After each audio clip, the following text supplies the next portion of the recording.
Existe algo mais sagrado que o jantar de domingo em família? A mesa farta, as receitas da vovó, todos reunidos, risos, abraços. Amor, ou pelo menos, é isso que fingimos, porque por trás dos sorrisos de domingo existem segredos que ninguém conta, ressentimentos que ninguém menciona e, às vezes, ódio suficiente para matar.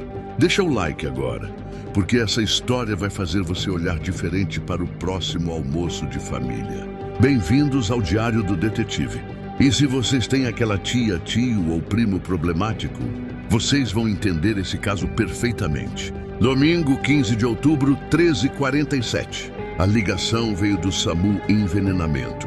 Vítima, Dona Helena Tavares, 78 anos. Local, residência na Rua das Hortênsias, 234. Quando a polícia chegou, encontrou uma cena que parecia saída de um filme de suspense clássico.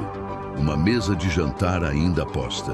12 lugares, 12 pratos com restos de comida. E no chão da sala, Dona Helena, morta na espuma nos lábios. Convulsões, todos os sinais de envenenamento agudo. E ao redor dela, 11 pessoas da família. Todos em choque, todos acabando de comer a mesma refeição. A polícia me chamou porque isso não era um caso simples. Era um quebra-cabeça, um mistério de salão, como dizem os clássicos. E eu adoro esse tipo de desafio. Cheguei a casa 1 hora depois. Uma residência antiga, elegante, cheia de móveis de madeira nobre e retratos de família nas paredes. O tipo de casa onde gerações cresceram, onde histórias se acumulam, onde segredos se enterram. A delegada responsável, Fernanda Costa, me recebeu na porta. Detetive, esse caso é estranho. Estranho como? Todos comeram a mesma comida. O mesmo frango assado, a mesma farofa, a mesma salada. Tudo servido das mesmas travessas. Mas só a Dona Helena morreu. Veneno no prato dela especificamente? É o que parece. Mas temos 11 suspeitos. E todos eles tinham acesso à cozinha antes do jantar. 11 suspeitos, uma vítima. Um veneno, meu tipo favorito de caso. Sentei na sala com todos os membros da família. Era hora de conhecer os jogadores dessa tragédia. Suspeito 1, Roberto Tavares, 52 anos. Filho mais velho, executivo de banco, terno caro, relógio de luxo. Ele limpava os óculos nervosamente enquanto falava. Minha mãe era uma mulher forte, não faz sentido. Ela estava bem há 5 minutos. Mas eu havia pesquisado Roberto antes de chegar. Dívidas de jogo, muitas. A herança de Dona Helena seria uma salvação conveniente. Suspeito 2, Márcia Tavares, 49 anos. Filha do meio, dona de casa.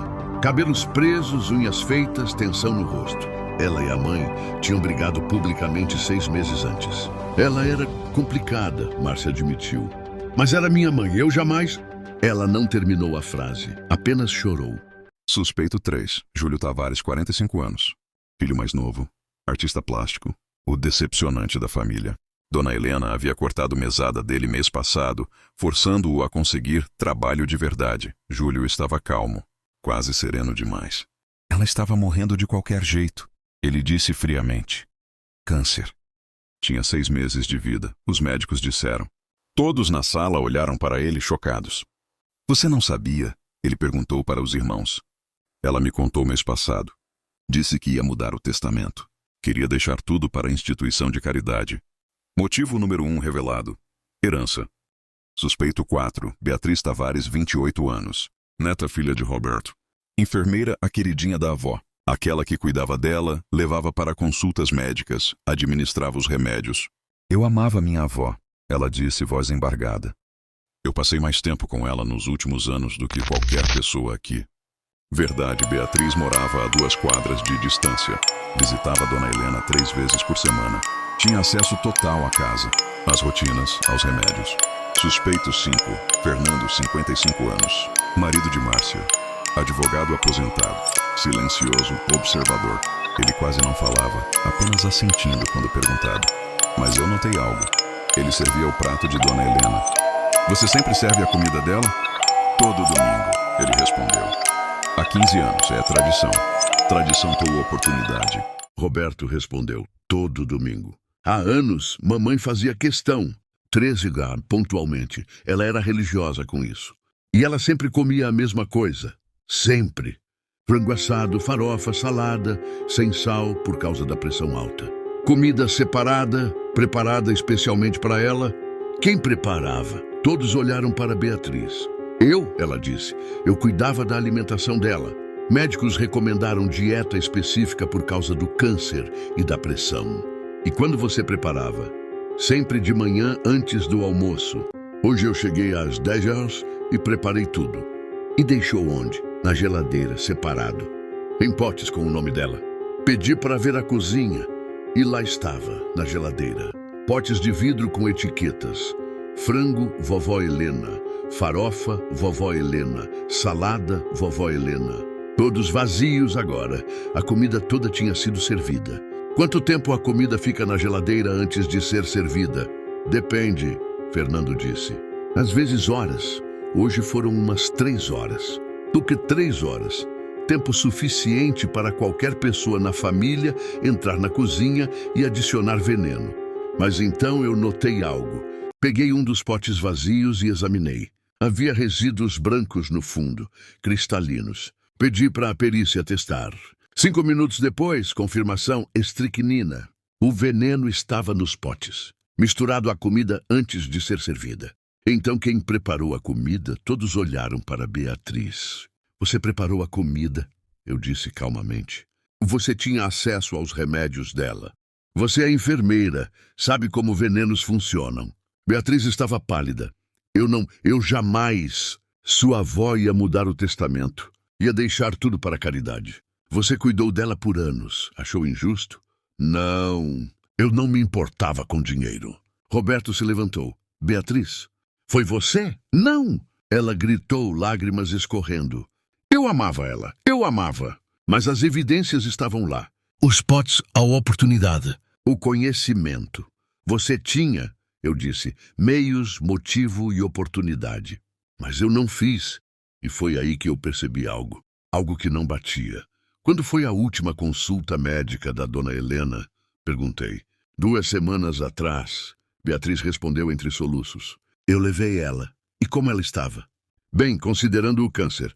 Estava respondendo à químio. E ela comeu bem naquela semana? Não muito. Enjoos da químio. Mas ontem ela comeu bem. Disse que estava melhor. E nos últimos meses, ela perdeu peso? Sim, muito, quase 15 quilos. Pedi os registros médicos, Beatriz tinha cópias na bolsa. Enfermeira eficiente. Examinei. E algo me chamou a atenção. Os sintomas nos últimos 3 meses. Náusea, fraqueza, perda de peso, tremores ocasionais.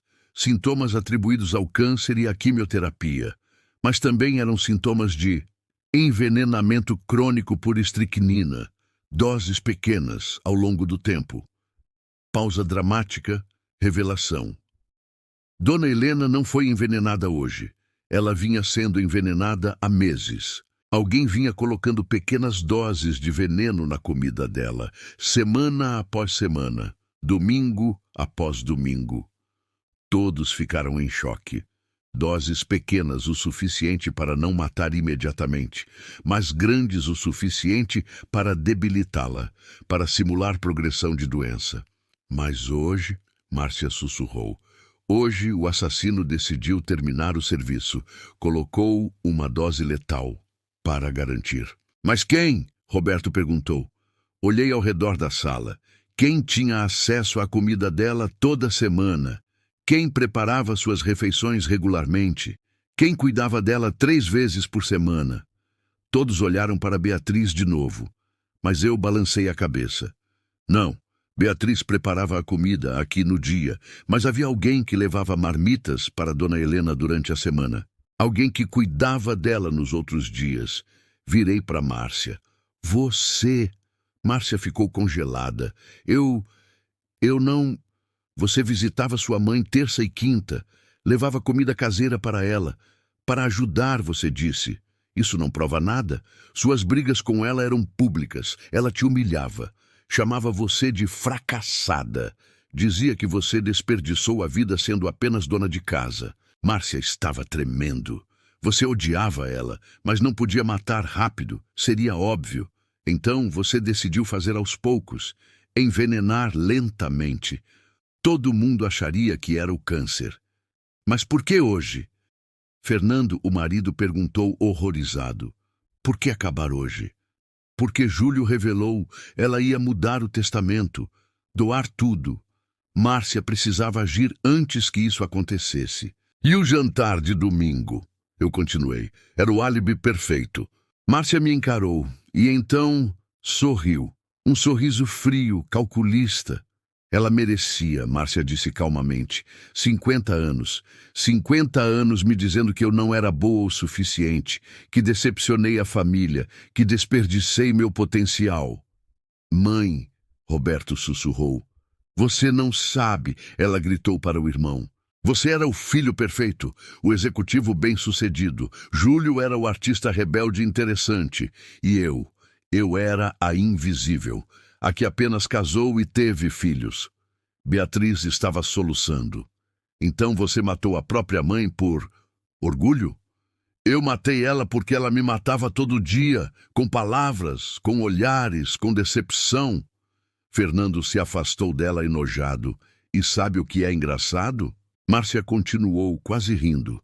Eu preparei tanto, meses de planejamento, doses calculadas, e hoje, quando coloquei a dose final nos potes que Beatriz preparou, ela olhou para a sobrinha.